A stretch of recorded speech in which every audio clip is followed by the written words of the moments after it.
नमस्कार, आपने लॉगिन किया है one India Hindi YouTube channel और मैं हूं आपके साथ पूजा वशिष्ठ। जीएसटी एक ऐसा शब्द है जो सभी को परेशान कर रहा है। जीएसटी को लेकर लोग ये नहीं सोच पा रहे हैं कि ये हमारे लिए अच्छा है या बुरा है। जीएसटी के लागू होने से लोगों को नहीं पता कि उन्हें कितना टैक्स भरना है या अब उनका जो जीवन है इसके बाद से कैसे पलट जाएगा। वो अपनी जो टैक्स दरें हैं उन्हें कैसे भर सकते हैं, उन्हें कितने रिटर्न फाइल करने होंगे। सरकार के दिमाग में ऐसा क्या चल रहा है जो उन्होंने जीएसटी को यूं अचानक लागू किया। अचानक से नोटबंदी की गई, अचानक से चाइना पर काउंटर अटैक किया गया, अचानक से बोला गया कि आधार कार्ड को या पैन कार्ड को आपस में लिंक कर दिया जाए। तो आइए आज मैं आपको बताती हूँ कि ये जीएसटी अचानक लागू क्यों किया गया है।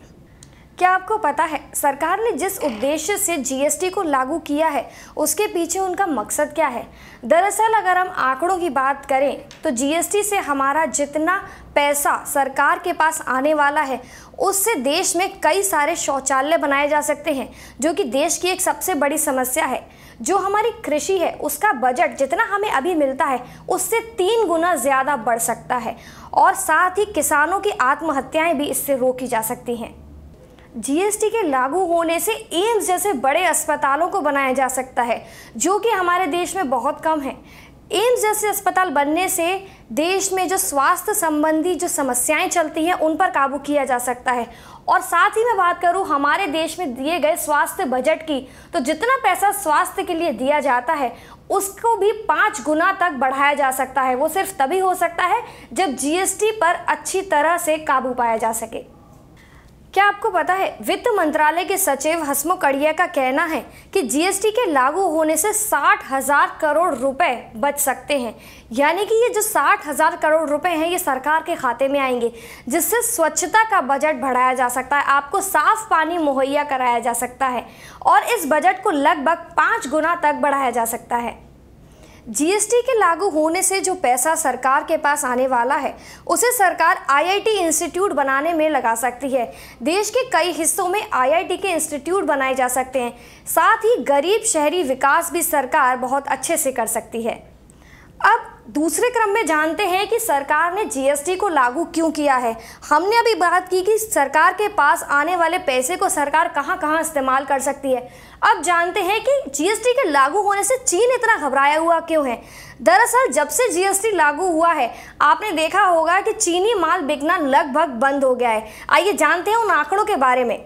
वित्त मंत्रालय के राजस्व सचिव हसमुख अढ़िया का कहना है कि जीएसटी का सबसे ज्यादा फर्क मेक इन इंडिया प्रोजेक्ट पर पड़ने वाला है।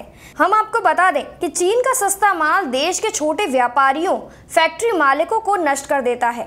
लोग देश में चीनी माल का बहिष्कार भी करते रहते हैं, लेकिन वो कहीं हद तक सफल नहीं हो पाता।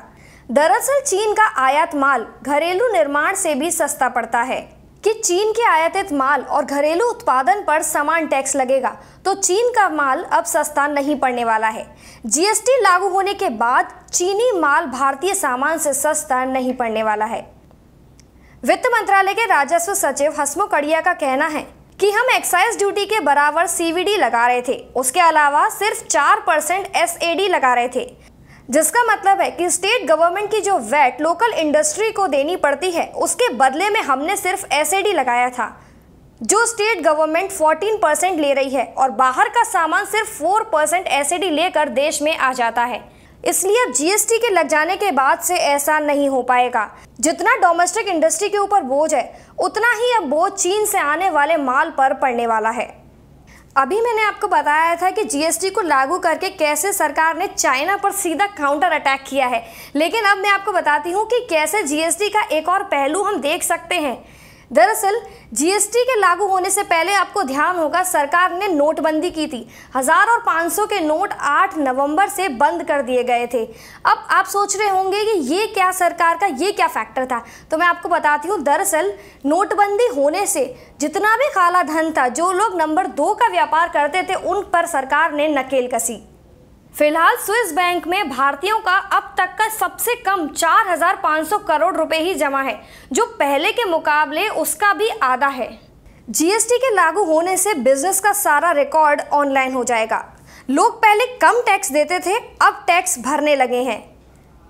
पहले लोग फर्जी कंपनी के नाम से संपत्ति खरीदते थे, अब बेनामी संपत्ति के कानून से इस पर लगाम लगी है। पहले के जो व्यापारी थे वो फर्जी बिल और कच्चा बिल बनाकर हजारों करोड़ों का खेल करते थे, लेकिन जीएसटी से ये सब ऑनलाइन हो जाएगा। साथ ही अगर मैं बात करूं, लोगों का कहना है कि सरकार ने जीएसटी लागू कर दिया और दरें बढ़ गई हैं, लेकिन सरकार ने ये भी कहा है कि हो सकता है कि वो आय कर को घटा दे।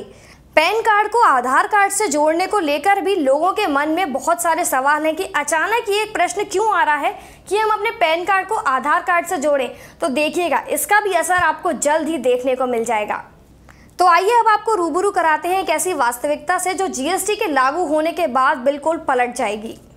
पहले जब सीएसटी भरना होता था तो सरकार के लिए सी फॉर्म भरा जाता था, जो कि दूसरे स्टेट में ले जाने वाला फॉर्म है, लेकिन वो माल दूसरे स्टेट में पहुंचता ही नहीं था। वो माल उसी स्टेट के दूसरे शहर में उतार दिया जाता था और उसी स्टेट में बेच दिया जाता था बिना किसी टैक्स पेमेंट के। जिस आइटम के ऊपर 14% का टैक्स रेट था, उसके ऊपर वो 2% देकर छूट जाता था। तो ये कुछ आंकड़े मैंने आपको बताया कि सरकार ने जीएसटी लागू करके किस किस सेक्टर पे लगाम कसनी चाहिए। काले धन की हम बात कर चुके हैं, हमने चाइना के लेकर बात की, साथ ही हमने बात की कि अगर हम जीएसटी को लेकर जो पैसा बचा रहे हैं उसे हम कहां कहां इन्वेस्ट कर सकते हैं। फिलहाल इस खबर में इतना ही। देश, दुनिया और राजनीति से जुड़ी अन्य खबरों के लिए देखते रहिए one India Hindi YouTube channel.